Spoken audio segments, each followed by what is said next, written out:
കഴിഞ്ഞ തദ്ദേശ സ്വയംഭരണ സ്ഥാപനങ്ങളിലേക്കുള്ള തെരഞ്ഞെടുപ്പിൽ തിരുവനന്തപുരം കോർപ്പറേഷൻ കഴിഞ്ഞ 10 വർഷമായി പ്രതിപക്ഷമായി പ്രവർത്തിക്കുന്ന NDA മുന്നണിയുടെ സ്ഥാനാർത്ഥികളായി ഞങ്ങൾ മത്സരിച്ചു.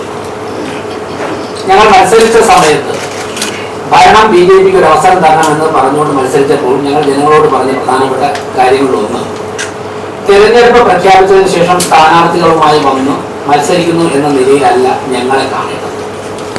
2015 മുതൽ തിരുവനന്തപുരം കോർപ്പറേഷൻ BJP നേതൃത്വം കൊടുക്കുന്ന NDA മുന്നണിയാണ് പ്രതിപക്ഷ പ്രവർത്തനം.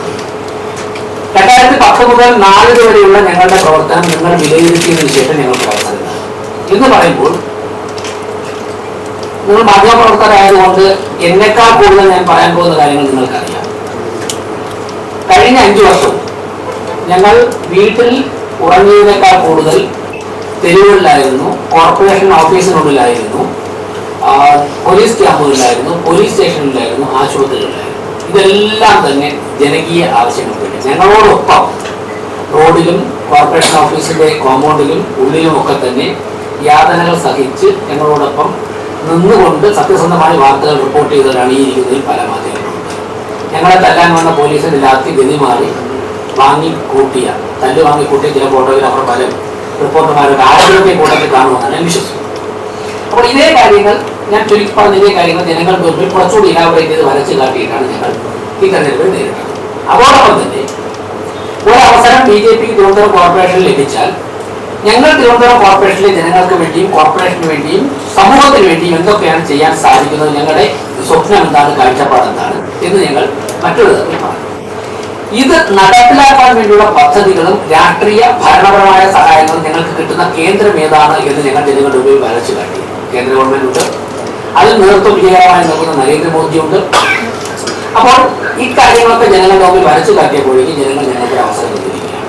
101 ജനപ്രതിനിധികളിൽ 50 പേര് വിജയിപ്പിച്ചിട്ടുണ്ട്. ഇനി ഒരു വാർഡിൽ തെരഞ്ഞെടുപ്പ് നടപ്പാക്കുന്നത്. ഈ ഒരു സാഹചര്യത്തിൽ നിന്നുകൊണ്ടാണ് ഞങ്ങൾ ഭരണത്തിലെത്താൻ സാധിച്ചത്. ആശാനാഥ് ഞാൻ സത്യപ്രതിജ്ഞ ചെയ്തിട്ട് ഇപ്പോൾ 1 മണിക്കൂർ ആയിട്ട് 24 മണിക്കൂർ ആയിട്ടില്ല. ഞാൻ ഇന്നലെ ഒരു മണിക്കാണ് 1 മണിക്കാണ് സത്യപ്രതിജ്ഞ ചെയ്തത്. ആശ 4 മണിക്കാണ് ചെയ്തത്. അപ്പോൾ 24 മണിക്കൂർ ആവുന്നതിന് മുമ്പ് തന്നെ തിരുവനന്തപുരത്തെ മാധ്യമപ്രവർത്തകരെ കാണുവാനും ഇക്കാര്യങ്ങൾ ഷെയർ ചെയ്യാനും സാധിച്ചതിൽ അങ്ങേറ്റം സന്തോഷമുണ്ട്. എനിക്ക് അപൂർവമായി ഇത്രയും കാര്യങ്ങളാണ് സൂചിപ്പിക്കുവാനുള്ളത്. ബാക്കി കാര്യങ്ങൾ ഇന്ററാക്ഷൻ വരുമ്പോഴേക്കും വിശദീകരിക്കാം. ആശാനാഥ് ഡെപ്യൂട്ടി മേയറുടെ കാഴ്ചപ്പാട് ആശപ്പെടുന്നു. ഒരുപാട് സന്തോഷം. ഇനിയൊരു പരിപാടിയുടെ ഭാഗമാകുവാനായി സാധിച്ചത് ഒട്ടും പ്രതീക്ഷിച്ചില്ല. ഡെപ്യൂട്ടി മേയർ ആകുമെന്നേ പ്രതീക്ഷിച്ചില്ല. അപ്പോൾ ഇത്രയും നമ്മുടെ സമരത്തിലും ഒക്കെ തന്നെ അല്ലെങ്കിൽ ഭാരതീയ ജനതാ പാർട്ടിയുടെ പരിപാടിയിലും ഒക്കെ തന്നെയാണ് ഇരിക്കുന്ന ചേട്ടന്മാരെയും ഇത്രയും സഹോദരിമാരെയും ഒക്കെ തന്നെ കണ്ടിട്ടുള്ളത്. അപ്പോൾ ഇങ്ങനൊരു പരിപാടിയിൽ പങ്കെടുക്കുവാൻ സാധിച്ചത് ഒരിക്കൽ കൂടി നന്ദി രേഖപ്പെടുത്തുകയാണ്. നേരത്തെ ഞാൻ സൂചിപ്പിച്ച പോലെ വളരെ വളരെ അപ്രതീക്ഷിതമായിട്ടുള്ളൊരു അപ്രതീക്ഷിതമായിട്ടാണ് ഡെപ്യൂട്ടി മേയറായിട്ട് പാർട്ടി ഏൽപ്പിച്ച ഈ ദൗത്യത്തെ കാണുന്നത്. കൗൺസിലർമാരുടെ യോഗത്തിൽ ഇങ്ങോട്ട് സൂചിപ്പിച്ചതായിരുന്നു. അപ്പോൾ നേരത്തെ പറഞ്ഞ പോലെ തന്നെ വളരെ സാധാരണക്കാരിയായിട്ടുള്ള എന്നിൽ പോലും ഒരു പാർട്ടി ഇത്രയും ഒരു ദൗത്യം ഏൽപ്പിക്കണമെങ്കിൽ തീർച്ചയായിട്ടും എന്തായാലും ഭാരതീയ ജനതാ പാർട്ടിയുടെ ജനപ്രതിനിധി എന്ന രീതിയിൽ എന്തെങ്കിലുമൊക്കെ ചെയ്യാൻ സാധിക്കുമെന്ന വിശ്വാസത്തിൽ തന്നെയായിരിക്കണം. അപ്പോൾ നമ്മൾ നേരത്തെ രാജേശ്വരൻ പറഞ്ഞ പോലെ നമ്മുടെ തിരുവനന്തപുരത്തെ ജനത ഓരോ ആളുകളും ആഗ്രഹിച്ചതാണ് ഭാരതീയ ജനതാ പാർട്ടി നേതൃത്വത്തിൽ ഒരു നഗരസഭയിൽ ഒരു ഭരണം വരണമെന്ന് ഓരോ ആളുകളും ആഗ്രഹിച്ചതാണ്. തിരുവനന്തപുരം നഗരസഭയിൽ വലിയൊരു മാറ്റം കൊണ്ടുവരാൻ ഭാരതീയ ജനതാ പാർട്ടിയുടെ നേതൃത്വത്തിലുള്ള ഭരണസമിതിക്ക് സാധിക്കും എന്നുള്ളത്. അപ്പോൾ അത് തീർച്ചയായിട്ടും അവരൊക്കെ തന്നെ അവരുടെ വിരൽത്തുമ്പിലുള്ള വോട്ടിലൂടെ തന്നെ നമുക്ക് എല്ലാവർക്കും ഈ 50 ജനപ്രതികൾക്കും വലിയൊരു വിജയമാണ് നമുക്ക് തന്നിരിക്കുന്നത്. തീർച്ചയായിട്ടും ഓരോ ജനങ്ങളും ആഗ്രഹിക്കുന്ന പോലെ തിരുവനന്തപുരം നഗരത്തിന്റെ സമഗ്ര വികസനത്തിന് 101 വാർഡിലെയും ജനപ്രതിനിധികളെ നമുക്ക് ഒഴിച്ചുകൊണ്ട് അവരുടെയൊക്കെ ഓരോ വാർഡുകളിലും ചെയ്തു തീർക്കുന്ന കാര്യങ്ങൾക്ക് തന്നെ അവർ ഓരോ വാർഡുകളും തയ്യാറാക്കിക്കൊണ്ട് 101 വാർഡ് ഒരുപോലെ കണ്ട് ഒരുമിച്ചുള്ള വികസനം സാധ്യമാക്കുവാനായിട്ട് മേയറുടെ കീഴിലുണ്ട്. എല്ലാവരും ഒറ്റക്കെട്ടായി കണ്ട് തന്നെയുള്ള പ്രവർത്തനമായിട്ട് തന്നെയായിരിക്കും മുന്നോട്ട് പോവുക. നേരത്തെ സൂചിപ്പിച്ച പോലെ തന്നെ അടിസ്ഥാനപരമായിട്ടുള്ള എല്ലാ കാര്യത്തിലും ഒരു നഗരസഭയിൽ ഓരോ ജനങ്ങൾക്കും എത്തിച്ചു കൊടുക്കുന്നതിന് ഒരുമിച്ച് തന്നെയായിരിക്കും നിങ്ങൾ. മുൻ medical college ward councillor Sreekumar ഒരു മെമ്മോറണ്ടം തന്നിരുന്നു. ഇതിന്റെ സാധ്യത എന്താണെന്ന് നോക്കി പറഞ്ഞിട്ട് നല്ല തിരക്കായിരുന്നു. അതുപോലെ തന്നെ വൃദ്ധജനങ്ങൾക്ക് വേണ്ടിയിട്ട് ഒരുപാട് വൃദ്ധസ്ഥാനങ്ങൾ നമ്മളിവിടെ കൊടുക്കുന്നുണ്ട്. അപ്പോൾ കോർപ്പറേഷൻ്റെ കീഴിൽ എങ്ങനെ ഒരു പദ്ധതി കാണും? ഇപ്പോൾ വയോമിത്രം പദ്ധതി ഇപ്പോൾ നടപ്പിലായി വരുന്നുണ്ട്. ഇന്നലെ ആദ്യം ഒപ്പിട്ട ഫയല് അപ്പോൾ 55 വാർഡുകളിൽ 65 വയസ്സ് കഴിഞ്ഞവരുടെ ചികിത്സയ്ക്ക് വേണ്ടി സാമ്പത്തിക സഹായം നൽകുന്നൊരു പദ്ധതി നടന്നു വരുന്നുണ്ട്. അതിൽ 50 ലക്ഷം രൂപ വയോജനങ്ങൾക്ക് വേണ്ടി അവരുടെ ആരോഗ്യ സംരക്ഷണത്തിന് അനുവദിച്ചുകൊണ്ടുള്ള ഫയലാണ് ഇന്നലെ ഞാൻ ഒപ്പിട്ടത്. ഇനി താങ്കൾ പറഞ്ഞതുപോലെ വയോജന കേന്ദ്രങ്ങൾ, അതോടൊപ്പം തന്നെ വൈകുന്നേരം അവർക്ക് സമയം ചെലവഴിക്കാനുള്ള ചില കേന്ദ്രങ്ങൾ, ഇങ്ങനെയുള്ള ആവശ്യം തെരഞ്ഞെടുപ്പ് സമയത്ത് ഞങ്ങളുടെയൊക്കെ വാർഡുകളിൽ നിന്ന് ഉയർന്നു വന്നിട്ടുണ്ട്. ഏത് തരത്തിലാണ് അത്തരത്തിലുള്ള പദ്ധതികൾ ആവിഷ്കരിക്കാൻ സാധിക്കുക, അത് ആരോഗ്യകരമായ ഒരു നിർദ്ദേശമാണ്. അതിന് ഫണ്ട് എങ്ങനെ നമുക്ക് കണ്ടെത്താം, ഇക്കാര്യങ്ങൾ ഗൗരവമായിട്ട് ആലോചിക്കണം. നിരവധി വിഷയങ്ങൾ ഉയർത്തിക്കാട്ടിയാണ് BJP തെരഞ്ഞെടുപ്പിനെ നേരിട്ടത്. അഴിമതി ഒരു വശത്ത് നിൽക്കുന്നു, മറുവശത്ത് വികസനം, അതായത് മാലിന്യ പ്രശ്നം, തെരുവുനായ പ്രശ്നം, വെള്ളപ്പൊക്കം, ഇതിനെക്കുറിച്ചൊക്കെ എന്താണ്? അതായത് ഞാൻ പലരോടുകൂടെ കണക്ട് ചെയ്തിട്ട് ഒരു പലരും കാര്യങ്ങൾ ചോദിക്കാൻ സാധ്യതയുണ്ട്. ഞങ്ങൾ തെരഞ്ഞെടുപ്പ് പ്രചാരണ സമയത്ത് തന്നെ പറഞ്ഞിരുന്നല്ലോ, ഒരു വ്യക്തിയുടെ ദൈനംദിന ജീവിതത്തിൽ ഏറ്റവും കൂടുതൽ ഇടപെടാൻ സാധിക്കുന്ന ഒരു പ്രസ്ഥാനമാണ് തദ്ദേശ സ്വയംഭരണ. ഒരു വ്യക്തി ജനിച്ചാൽ ആദ്യം വാങ്ങുന്ന ജനന സർട്ടിഫിക്കറ്റ് മുതൽ മരണപ്പെട്ടാൽ വാങ്ങുന്ന മരണ സർട്ടിഫിക്കറ്റ് വരെ നമ്മൾ ഡിപ്പെൻഡ് ചെയ്യുന്നത് പഞ്ചായത്താണ്, മുനിസിപ്പാലിറ്റിയാണ്, കോർപ്പറേഷൻ. ഇതിനിടയ്ക്ക് നിരവധി തവണ നമ്മൾ ഈ സ്ഥാപനങ്ങളുടെ കടന്നു പോകണം. നമ്മുടെ വീട്ടിൽ നികുതി അടയ്ക്കണമെങ്കിൽ അവിടെ സമീപിക്കണം, വീട് വയ്ക്കണമെങ്കിൽ പ്ലാൻ വേണം, വീട് വയ്ക്കണം സമീപിക്കണം. നമ്മുടെ വീടിന് മുന്നിൽ മാലിന്യം ഒന്നുകൂടി കിടന്നാൽ ആദ്യം വിളിക്കുന്ന പഞ്ചായത്ത് പറയാണ്. വെള്ളപ്പൊക്കം ഉണ്ടായാലും വിളിക്കും, കുടിവെള്ളം കിട്ടിയില്ലെങ്കിൽ വിളിക്കും. അപ്പൊ ഇങ്ങനെയുള്ള ഓരോ കാര്യങ്ങളിലും നമ്മൾ ബന്ധപ്പെടുന്നത്, ഓരോ ദിവസവും നമുക്ക് ബന്ധപ്പെടേണ്ടത് തദ്ദേശ സ്വയംഭരണ സ്ഥാപനങ്ങളാണ്. അപ്പോൾ ദൈനംദിന ജീവിതത്തിൽ ഇടപെടേണ്ട ഒരു പ്രസ്ഥാനം എന്നുള്ള നിലയ്ക്ക് നാടിന്റെ വികസന കാര്യത്തിന് ആ പ്രസ്ഥാനത്തിന് അതിന്റെ റോൾ നിർവഹിക്കുകയാണ്. അപ്പൊ അടിസ്ഥാന സൗകര്യങ്ങൾ മെച്ചപ്പെട്ട് കഴിഞ്ഞാൽ ബാക്കിയെല്ലാം സ്വാഭാവികമായി. ഞങ്ങളപ്പോൾ ഷോർട്ട് ടേം പദ്ധതികൾ എന്നുള്ള നിലയ്ക്ക് പറഞ്ഞ വേസ്റ്റ് മാനേജ്മെന്റ്, സ്പ്രേ ഡോഗ്സിന്റെ ഇഷ്യൂസ്, ഇങ്ങനെയുള്ള കാര്യങ്ങളുണ്ട്. അതോടൊപ്പം തന്നെ ഇന്നലെ മാധ്യമങ്ങളോട് പറഞ്ഞു, കോർപ്പറേഷന് കോടിക്കണക്കിന് രൂപ നികുതി പണം പിരിഞ്ഞിട്ടുണ്ട്. അപ്പോൾ ആശാന ഡെപ്യൂട്ടി മേയറും ഞങ്ങളുമൊക്കെ നേതൃത്വം നൽകിയ സമരങ്ങളിൽ ഒരു 30 ദിവസം നീണ്ടു നിന്ന ഒരു സമരം നിങ്ങളൊക്കെ തന്നെ റിപ്പോർട്ട് ചെയ്തിട്ടുണ്ട്. വീട്ടുകാരെ തട്ടിപ്പിനെതിരെ സമരം. സാധാരണക്കാരായ ജനങ്ങൾ അടയ്ക്കുന്ന നികുതി പണം വ്യാജ റെസീപ്റ്റ് പ്രിന്റ് ചെയ്ത് കൊടുത്തിട്ട് ഉദ്യോഗസ്ഥന്മാരും ഭരണകർത്താക്കളും കൂടി തട്ടിയെടുത്ത അതിനെതിരെ സമരമുണ്ട്. അപ്പോൾ നമ്മൾ മനസ്സിലാക്കേണ്ടത്, കോർപ്പറേഷന് കിട്ടേണ്ട കോടിക്കണക്കിന് രൂപ ഇങ്ങനെ ചോരുന്നുണ്ട്. പലരും പണം നികുതി അടയ്ക്കാൻ കഴിവില്ലായിട്ടും വളഞ്ഞ വഴിയിലൂടെ കേസ് നടത്തി പണം അടയ്ക്കാതിരിക്കുന്നു. ഇതിനെക്കുറിച്ചൊക്കെ തന്നെ കൃത്യമായിട്ട് ഒരു വ്യക്തത ഞങ്ങൾക്ക് ഭരണസമിതിക്കുണ്ട്. അപ്പോൾ ആ പണം പിരിച്ചെടുക്കുക. അതോടൊപ്പം തന്നെ നമ്മുടെ വാഹനങ്ങൾ, നിരവധി വാഹനങ്ങൾ മിസ്യൂസ് ചെയ്യും. ഇപ്പോൾ വാഹനങ്ങൾ പലതും ഉപയോഗശൂന്യമായി കിടക്കുന്നു. അതെങ്ങനെ അവിടെ കിടന്നിട്ട് ഉപയോഗിച്ചു പോവുകയാണ്. അപ്പോൾ അതെങ്ങനെ നമുക്ക് കോർപ്പറേഷന്റെ പണം നഷ്ടപ്പെടാതെ സംരക്ഷിക്കാം എന്ന് കോടതിയുടെയോ അല്ലെങ്കിൽ എക്സ്പെർട്ട് ഒപ്പീനിയനൊക്കെ തേടിക്കൊണ്ടെത്തിക്കുക. ഇങ്ങനെയുള്ള അടിയന്തരമായ ഇടപെടേണ്ട കാര്യങ്ങളുണ്ട്. എന്നാൽ ഇപ്പോൾ വിഴിഞ്ഞം തുറമുഖ വികസനം, IT സെക്ടറിന്റെ വികസനം, സ്പിരിച്വൽ ടൂറിസം, മെഡിക്കൽ ടൂറിസം, ഈ മേഖലകളിൽ സംസ്ഥാന കേന്ദ്ര സർക്കാരുകളുടെയും വിദഗ്ധന്മാരുടെ ഇടപെടലോടുകൂടി ദീർഘകാലാടിസ്ഥാനത്തിൽ ചില പദ്ധതികൾ ആവിഷ്കരിക്കേണ്ടതുണ്ട്. അപ്പോൾ അങ്ങനെ സൈമൾട്ടേനിയസ്ലി ഈ എല്ലാ പ്രോസസ്സും മുന്നോട്ട് പോയി കഴിഞ്ഞാൽ 5 വർഷം കൊണ്ട് ഞങ്ങൾ മുന്നോട്ട് വെച്ച കോൺസെപ്റ്റിലേക്ക്, അതായത് 2030 ആകുമ്പോഴേക്കും ഇന്ത്യയിലെ ഏറ്റവും വികസനം എത്തിയ 3 നഗരങ്ങളിലൊന്നായി തിരുവനന്തപുരത്തെ മാറ്റാൻ സാധിക്കും. സംസ്ഥാന അധ്യക്ഷനാണ് അക്കാര്യം അനൗൺസ് ചെയ്തത്. അദ്ദേഹം കൃത്യമായിട്ട് അതിന്റെ ഫോളോ അപ്പ് വർക്കിലാണ്. അപ്പോൾ അദ്ദേഹം കൃത്യമായിട്ട് ഞങ്ങളോട് കഴിഞ്ഞ ദിവസം അതിനെക്കുറിച്ച് സൂചന നൽകിയിരുന്നു.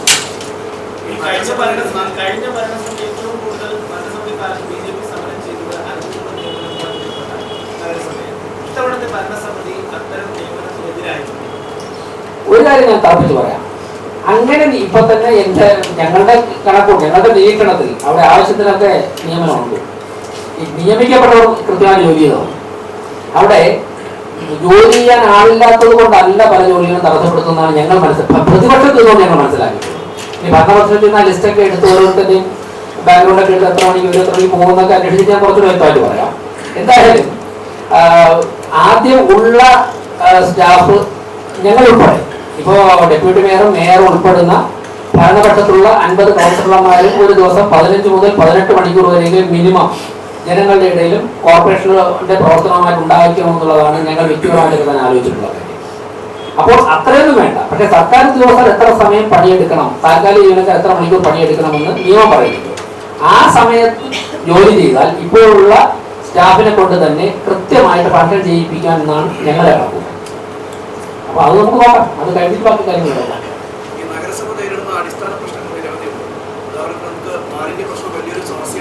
മാലിന്യ പ്രശ്നം വലിയൊരു സമസ്യയായിട്ട് നിൽക്കുകയാണ്.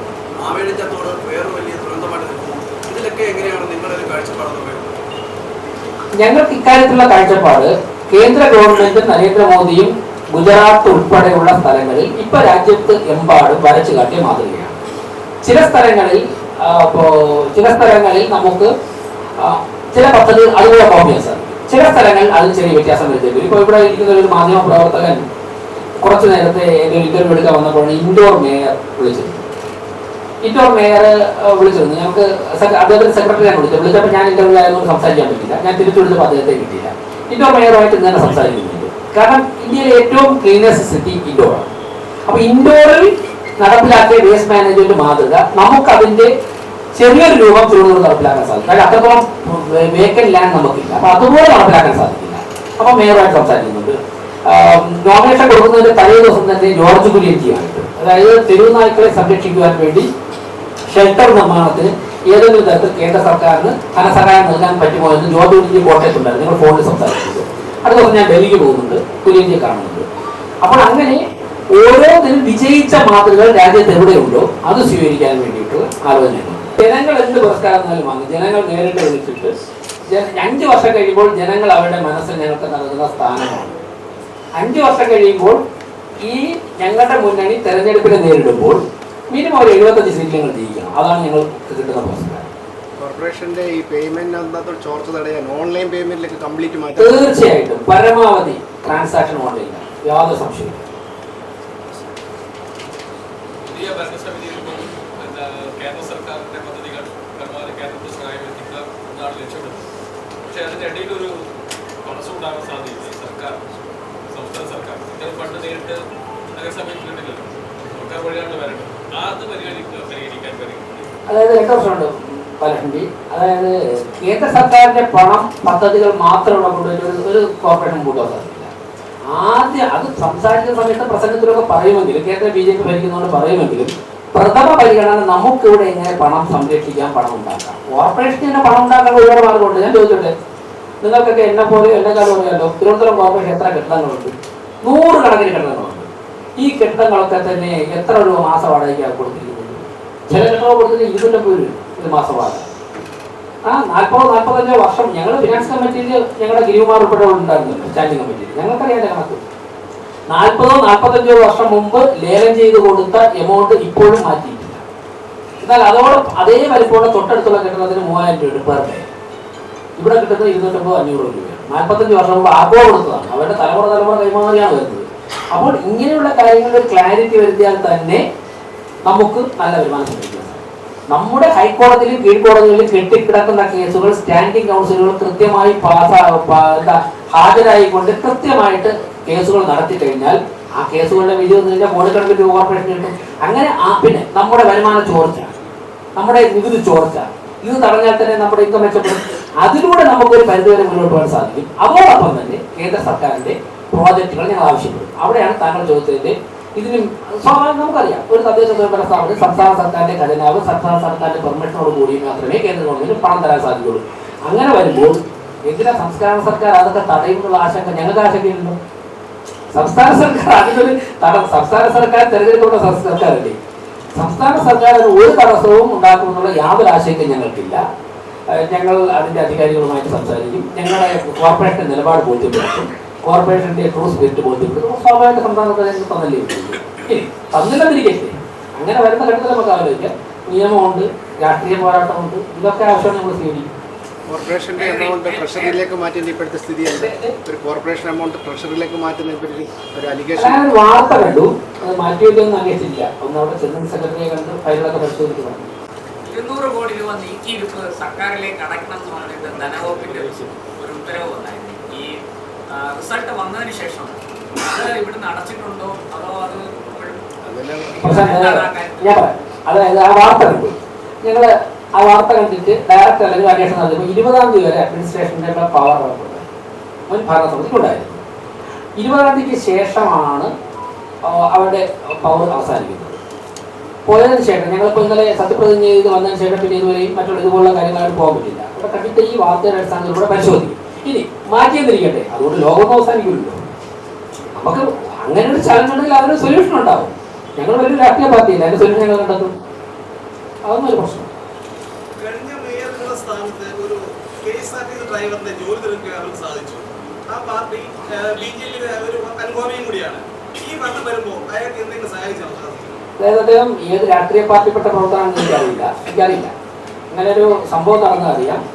അദ്ദേഹത്തെ അങ്ങനെ ആ കാര്യങ്ങൾ പരിഗണിക്കുമെന്ന് പറയാം. അത് വാർത്തകളുണ്ട്, അതിനപ്പുറം ഞങ്ങൾ യാതൊരു ചർച്ചകളും. ഈ തെരുവ് കച്ചവടക്കാരുടെ എന്തെങ്കിലും തെരുവ് കച്ചവടക്കാരുടെ എന്തെങ്കിലും അവർക്ക് വേണ്ടി എന്തെങ്കിലും പുതിയ പദ്ധതികൾ എന്തെങ്കിലും? അല്ല, തെരുവ് കച്ചവടക്കാർക്ക് വേണ്ടി ദേശീയ തലത്തിലുള്ള നിലവിലുള്ള നിയമപ്രകാരം കേന്ദ്ര ഗവൺമെന്റ് അവർക്ക് 10,000 രൂപ 50,000 രൂപയ്ക്ക് ധനസഹായം നൽകുന്ന പദ്ധതിയുണ്ട്. ആ പദ്ധതി കഴിഞ്ഞ പല സാഹചര്യങ്ങളിലും രാഷ്ട്രീയ കാരണങ്ങൾ കൊണ്ട് തിരുവനന്തപുരം കോർപ്പറേഷൻ ഇഫക്റ്റീവായിട്ട് നടപ്പിലാക്കിയിട്ടില്ല. അതിന് വേണ്ടി പ്രത്യേകിച്ച് തന്നെ ഒരു സെക്ഷൻ അല്ലെങ്കിൽ ചില ഉദ്യോഗസ്ഥരെ ചുമതലപ്പെടുത്തിക്കൊണ്ട് പരമാവധി ആൾക്കാർക്ക് കൊടുക്കണമെന്നുള്ള ഒരു ആലോചനയുണ്ട്. അത് ഞങ്ങളുടെ അനൗപചാരിക ചർച്ചകൾ വന്നിട്ടുണ്ട്. അതിലപ്പുറം മറ്റൊരു കാര്യം ഇപ്പോൾ ആലോചിച്ചിട്ടില്ല, വേണ്ട ഘട്ടത്തിലാണ് ആലോചിച്ചത്. മാനവീയ ഭീതി ഈ നൈറ്റ് ലൈഫ് സെന്ററാക്കിയിട്ട് മാറ്റിയിരുന്നല്ലോ. അതിന് BJP തത്വത്തിൽ ഒരു വലിയ സപ്പോർട്ട് നൽകിയ കാര്യമല്ല. അതിലെന്തെങ്കിലും മാറ്റം ഉണ്ടാവും? അത് അങ്ങനെ തന്നെ നിലനിർത്തും? ആലോചിച്ചിട്ട് പറയാം. അങ്ങനെയുള്ള കാര്യങ്ങളൊന്നും പാടില്ലെന്നുള്ള അഭിപ്രായമൊന്നും വ്യക്തിപരമായിട്ടില്ല. നമുക്ക് ലോകത്ത് സാധ്യമായിട്ടുള്ള എല്ലാ സാഹചര്യങ്ങളും മനുഷ്യന് ജീവിതം എൻജോയ് ചെയ്ത് മുന്നോട്ട് പോകുന്ന സാഹചര്യം ഉണ്ടാകണം. ആവശ്യമായ സ്ഥലങ്ങളിൽ പരിമിതികൾ ഉണ്ടാകും എന്നുള്ള അഭിപ്രായമുണ്ട്. മറ്റുള്ള കാര്യങ്ങൾ വരുന്ന കുറച്ചുണ്ടാകും, അതിനൊന്നും എതിരല്ല. ഈ മാലിന്യ പ്രശ്നത്തിൽ തെരഞ്ഞെടുപ്പ് പ്രചരണ കാലത്ത് ഒരു ചോദ്യം BJP കഴിഞ്ഞ ഭരണസമിതിയോട് ചോദിച്ചു. നഗരത്തിൽ നിന്നുള്ള മാലിന്യങ്ങൾ പ്രോസസ് ചെയ്യുന്നത് എവിടെയാണ്? ആ ചോദ്യത്തിന് ഉത്തരം കണ്ടെത്താൻ ആ ചോദ്യത്തിന് ഉത്തരം കണ്ടെത്തിയാൽ മാത്രമേ പ്രശ്നം പരിഹരിക്കുകയുള്ളൂ. ആ ചോദ്യത്തിന് ഉത്തരം കണ്ടെത്താനുള്ള പരിശ്രമമാണ് ഞങ്ങളുടെ ചിന്തകളിൽ ആലോചിച്ചത്. ഞാൻ നേരത്തെ പറഞ്ഞല്ലോ, ഇൻഡോർ മേയറുമായി ഇന്ന് സംസാരിക്കുന്നുണ്ട്. അദ്ദേഹം വിളിച്ചിരുന്നു. ഇന്ന് വൈകുന്നേരത്തിന് മുമ്പ് തിരുവനന്തപുരം മേയർ സംസാരിക്കുന്നുണ്ട്. അങ്ങനെ നരഹരി IAS അദ്ദേഹം ഇൻഡോർ ഡിസ്ട്രിക്ട് കളക്ടറായിരുന്നപ്പോഴാണ് ഈ പ്രശ്നം പരിഹരിച്ചത്. അദ്ദേഹവുമായി ഞങ്ങൾ ജന്മഭൂമി ദിനപത്രത്തിന്റെ ഒരു സെമിനാറിൽ അദ്ദേഹം വന്നു. ജന്മഭൂമി പത്രത്തിന്റെ സെമിനാറിൽ അദ്ദേഹം വന്നു. ഇൻഡോറിൽ എങ്ങനെയാണ് ഇഷ്യൂ സോൾവ് ചെയ്തെന്നുള്ളതിനെ കുറിച്ചുള്ള കൃത്യമായിട്ടുള്ള പവർ പോയിന്റ് പ്രസന്റേഷൻ അദ്ദേഹം അവതരിപ്പിച്ചു. ഏത് സമയത്ത് ബന്ധപ്പെട്ടാൽ തിരുവനന്തപുരത്ത് വന്ന് ടെക്നിക്കൽ അസിസ്റ്റൻസ് തരാൻ തയ്യാറാണെന്ന് പറഞ്ഞു. അപ്പോൾ അങ്ങനെയുള്ള പല മേഖലകളുമായി ഞങ്ങൾ സംസാരിച്ചുകൊണ്ടിരിക്കുകയാണ്. തീർച്ചയായിട്ടും ഏറ്റവും അവൈലബിൾ ആയിട്ടുള്ള നല്ല സാങ്കേതികത ഉപയോഗിച്ചുകൊണ്ട് തിരുവനന്തപുരത്ത് മേയർ നിങ്ങളുടെ ഇലക്ഷൻ കൺവെൻഷനിൽ ഉത്തരഖണ്ഡത്തിൽ മേയർ ഒരു തെരുവുനായ പ്രശ്നം അവസാനിപ്പിക്കാൻ ഒരു സജഷൻ ഒരു മുമ്പോട്ട് വെച്ചു. അത് തന്നെയാണ്, അങ്ങനെയാണോ ഇനി മുമ്പോട്ട് പോകാൻ പോകുന്നത്? അങ്ങനെ ഒരു പ്രത്യേക ഐഡിയ പറഞ്ഞിരുന്നല്ലോ, എങ്ങനെയാണ് നമുക്ക് നിയന്ത്രിക്കാൻ പറ്റും? അത് എല്ലാവർക്കും ഓർമ്മ ഉണ്ടാവും എന്നുള്ളത് കൊണ്ട് ഞാനത് ആവർത്തിക്കുന്നില്ല. അത് തന്നെയാണ് അതിന് ഇപ്പോൾ നിലവിലുള്ള നിയമങ്ങൾക്കകത്തുകൊണ്ട് ഏറ്റവും നല്ല മാർഗം. സുപ്രീം കോടതിയുടെ കൂടെ വെർഡിക്റ്റ് വന്നതുകൊണ്ട് ഷെൽട്ടറിൽ പാർപ്പിക്കുക എന്നുള്ളത് തന്നെയാണ്. അപ്പോൾ അതിന് നമ്മുടെ ഒരു പ്രശ്നം വരുന്നത്, നമുക്ക് ഇപ്പം ഞങ്ങൾ രാഷ്ട്രീയക്കാരാണ്, സ്വാഭാവികമായിട്ട് വെറ്റിനറി ഡോക്ടർമാരുമായിട്ട് സംസാരിക്കേണ്ടതായിട്ടുണ്ട്, മറ്റുള്ള എക്സ്പെർട്ടുകളുമായി സംസാരിക്കേണ്ടതായിട്ടുണ്ട്. എവിടെയാണ് നമുക്ക് ഇപ്പോൾ ഒരു തെരുവുനായ ഷെൽട്ടർ നമുക്ക് ഒരു ദിവസം കൊണ്ട് ഒറ്റ ദിവസം കൊണ്ട് ചെയ്യാൻ പറ്റില്ലല്ലോ. ആ പ്രദേശത്തെ സ്ഥലം കണ്ടെത്തണം. അങ്ങനെയുള്ള കാര്യങ്ങൾ പരിഹരിക്കുന്നതോടുകൂടി ഇതൊരു സൊല്യൂഷനിലേക്ക് എത്തും. നിലവിലുള്ള സാഹചര്യത്തിൽ അത് തന്നെയാണ് ഏറ്റവും 8,000-9,000 തെരുവുനായ്ക്കൾ തിരുവനന്തപുരത്ത് ആകെ ഉണ്ടാകുന്നതാണ് ഏറെക്കുറവ് നിൽക്കണം, കൂടാൻ കുറയണം. ഒരു ഷെൽട്ടർ ഒരു നായ്ക്ക് എത്ര സ്ക്വയർ ഫീറ്റ് വേണം, എത്ര ക്വാണ്ടിറ്റി ഭക്ഷണം വേണം പെർ ഡേ, അതെവിടെ കുക്ക് ചെയ്യും, ഇങ്ങനെയുള്ള കാര്യങ്ങൾ സോർട്ട് ഔട്ട് ചെയ്തതിനു ശേഷം ഞങ്ങൾ പറഞ്ഞ സമയത്തിനുള്ളിൽ ലക്ഷ്യം ചെയ്യും. അന്തരീക്ഷ മലിനീകരണം കുറയ്ക്കുന്നതിന് വേണ്ടി കേന്ദ്ര സർക്കാർ സ്മാർട്ട് സിറ്റി പദ്ധതിയുടെ സഹായത്തോടുകൂടി ഈ ബസ്സുകൾ തിരുവനന്തപുരം കോർപ്പറേഷന് അവരുടെ സഹകരണത്തോടെ സർവീസ് ആരംഭിച്ചു. അത് പക്ഷേ സിറ്റിക്ക് വെളിയിലേക്കാണ് അത് സർവീസ് ആക്കുന്നത്. അത് തിരിച്ച് എന്താണ്, ഇപ്പോൾ ഡൽഹി നമ്മുടെ മുന്നിൽ ചോദ്യചിഹ്നമായി നിൽക്കുകയാണ്. അന്തരീക്ഷ മലിനീകരണം വളരെ കൂടുതലാണ്. തിരുവനന്തപുരത്ത് അതിന് എന്താണ് നടപടി? അതായത് എനിക്ക് തോന്നുന്നു ഈ ചോദ്യം വളരെ റെലവൻ്റ് ആയിട്ടുള്ള, എനിക്ക് ഉത്തരം പറയാൻ വേണ്ടി ഒരു അവസരമായിട്ടാണ് എടുക്കുന്നത്. കാരണം നിങ്ങൾ മാധ്യമപ്രവർത്തകർക്ക് ഇപ്പോൾ ഞങ്ങൾ ഭരണസമിതിക്ക് ചെയ്യുന്നതിനേക്കാൾ കൂടുതൽ മാധ്യമപ്രവർത്തകർക്ക് ഇക്കാര്യത്തിൽ സമൂഹത്തിന് കോൺട്രിബ്യൂട്ട് ചെയ്യാൻ സാധിക്കും. ഇത് പറയാൻ കാരണം, നിങ്ങളോടൊപ്പം ഉള്ള ഡൽഹിയിൽ ജോലി ചെയ്തിട്ടുള്ള ഒരു മാധ്യമപ്രവർത്തകനുമായിട്ട് ഞാൻ കണ്ടിട്ടുണ്ട്. അപ്പോൾ അത് കേരളത്തിലാണ്. അപ്പോൾ അതിപ്പോൾ ഞാൻ എന്താ തിരുവനന്തപുരത്ത് എത്തിയിട്ടുള്ളത് ചോദിച്ചു. അപ്പോൾ അദ്ദേഹത്തിൻ്റെ ഭാര്യ മാധ്യമപ്രവർത്തകയാണ്, ഇപ്പോൾ കേരളത്തിലാണ്. അദ്ദേഹം പറഞ്ഞാൽ അദ്ദേഹത്തിൻ്റെ ആ സമയത്ത് അവിടെ ഉണ്ടായിരുന്നു, ഒരു 4 വയസ്സോ ആയിട്ടുള്ളൂ. കുട്ടികൾക്ക് ഡൽഹിയിൽ താമസിക്കാൻ നിർവാഹമില്ല. കാരണം 5 വയസ്സിന് മുമ്പുള്ള കുഞ്ഞുങ്ങളൊക്കെ ആണെങ്കിൽ ശ്വാസകോശ പ്രശ്നങ്ങൾ ഉണ്ടാകുന്നു പൊല്യൂഷൻ കാരണം. അതുകൊണ്ടാണ് ഞങ്ങൾ, അതായത് കുട്ടിയുടെ ആരോഗ്യത്തിന് വേണ്ടി അച്ഛനും അമ്മയും ഡൽഹിയിൽ നിന്ന് ട്രിവാൻഡ്രത്തേക്ക് സെറ്റിൽ ചെയ്യുകയാണ്. ഇത് നേരിട്ടൊരു 8-10 ദിവസത്തിനകത്ത് എനിക്കുണ്ടായ അനുഭവമാണ്. ഡൽഹി നമുക്ക് ചിന്തിക്കാന്ന് പറയാൻ തരത്തിലേക്ക് പൊല്യൂട്ടഡാണ്. നമ്മൾ വളരെ ശ്രദ്ധിച്ചില്ലെങ്കിൽ തിരുവനന്തപുരത്ത് യാതൊരു സംശയവും വേണ്ട, ഡൽഹിയേക്കാൾ വേഗത്തിൽ വ്യാപിക്കുന്നുള്ള കാര്യത്തിൽ യാതൊരു സംശയമില്ല. ഇത് പരിഹരിക്കുവാൻ വേണ്ടിയാണ് 2070 ആകുമ്പോഴേക്കും ടോട്ടലി കാർബൺ ന്യൂട്രാലിറ്റിയിലേക്ക് എത്തണമെന്നൊരു ലക്ഷ്യം വെച്ചുകൊണ്ടാണ് നരേന്ദ്രമോദി ഗവൺമെന്റ് തിരുവനന്തപുരത്ത് പരമാവധി ഇലക്ട്രിക് ബസ്സുകൾ അനുവദിച്ചത്. പക്ഷേ ദൗർഭാഗ്യപരമെന്ന് പറയട്ടെ, തിരുവനന്തപുരത്ത് അനുവദിച്ച ഇലക്ട്രിക് ബസ്സുകൾ പലതും അദ്ദേഹം പറഞ്ഞതുപോലെ ഇടുക്കിയിലും കട്ടപ്പനയിലുമാണ്. ഒടുവിൽ ഞങ്ങൾ ആശാനാഥ് ഞങ്ങൾക്ക് ഉൾപ്പെടെയുള്ള കൗൺസിലർമാർ ഇടുക്കിയിലും കട്ടപ്പനയിലും നെയ്യാറ്റിൻകരയിലും പോയി ബസ് തടയുമെന്ന് വാർത്ത കൊടുത്തപ്പോഴാണ് ചില ബസ്സുകൾ പിൻവലിച്ചത്. ഇപ്പോഴും ഞാൻ മനസ്സിലാക്കുന്നത് ആറ്റിങ്ങൽ വെഞ്ഞാറമൂടൊക്കെ ഈ ഇലക്ട്രിക് ബസ്സുകൾ ഓടുന്നുണ്ട്. അപ്പോൾ രണ്ട് കാര്യങ്ങളാണ് പരിശോധിക്കേണ്ടത്. ഒന്ന്, അന്വേഷിച്ചപ്പോൾ അറിയുന്നത് ഈ ഇലക്ട്രിക് ബസ്സുകൾ സിറ്റിയിൽ മാത്രം ഓടിക്കഴിഞ്ഞാൽ അത് അവർക്ക് സിറ്റിയിൽ പരമാവധി ബസ്സുകൾ ഓടിച്ചു, ഇനി സിറ്റിയിലേക്ക് വരേണ്ട ആൾക്കാരെ ആറ്റിങ്ങൽ നെയ്യാറ്റിങ്കര നെടുമങ്ങാടത്തൊക്കെ കൊണ്ടുവരാൻ വേണ്ടിയാണ് അങ്ങോട്ട് വിട്ടിരിക്കുന്നതെന്നാണ് അനൗദ്യോഗികമായ ഉദ്യോഗസ്ഥർ എന്നോട് പറഞ്ഞത്. പരിശോധിക്കും. അപ്പോൾ സിറ്റിയിലേക്ക് ആൾക്കാർക്ക് വരാൻ വേണ്ടി കൂടുതൽ സൗകര്യം ഉണ്ടാക്കാൻ വേണ്ടിയാണ് ചെയ്യുന്നതെങ്കിൽ നമുക്കത് എങ്ങനെയാണ് ചർച്ച ചെയ്യേണ്ടതാണ്. എനിവേ, തിരുവനന്തപുരം സിറ്റിക്കുള്ളിൽ പരമാവധി മലിനീകരണം കുറയ്ക്കുവാൻ ആവശ്യമുള്ള നിയമ നടപടി സ്വീകരിക്കും. ആ ബസ്സുകളുടെ സാഹചര്യം പരിശോധിക്കും. എന്താണ് സാഹചര്യം പരിശോധിച്ചിട്ട് ആവശ്യമാണെന്നുണ്ടെങ്കിൽ എല്ലാം തന്നെ തിരിച്ചു വിളിക്കുന്ന തീരുമാനം.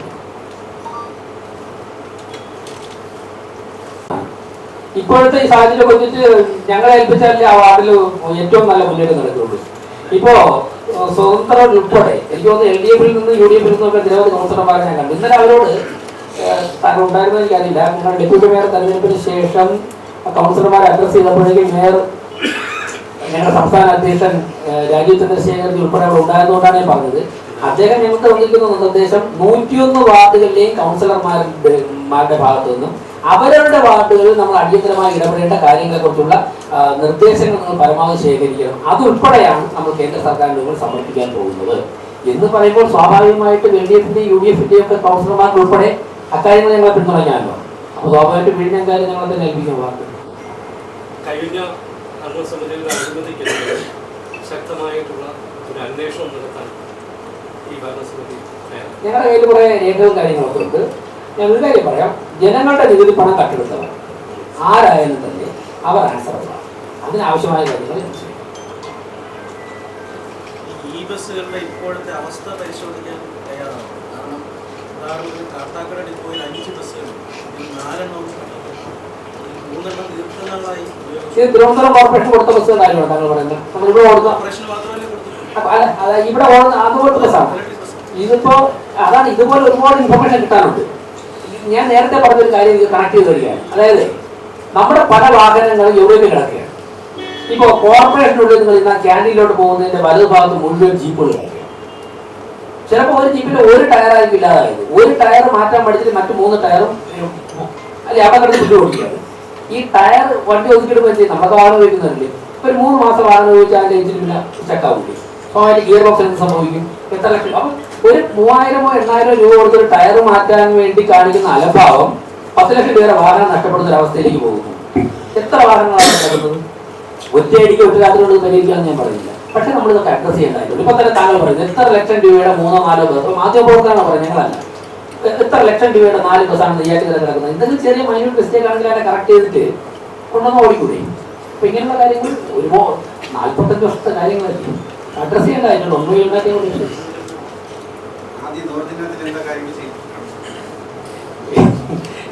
ഇതിലെല്ലാം ഉൾപ്പെടും.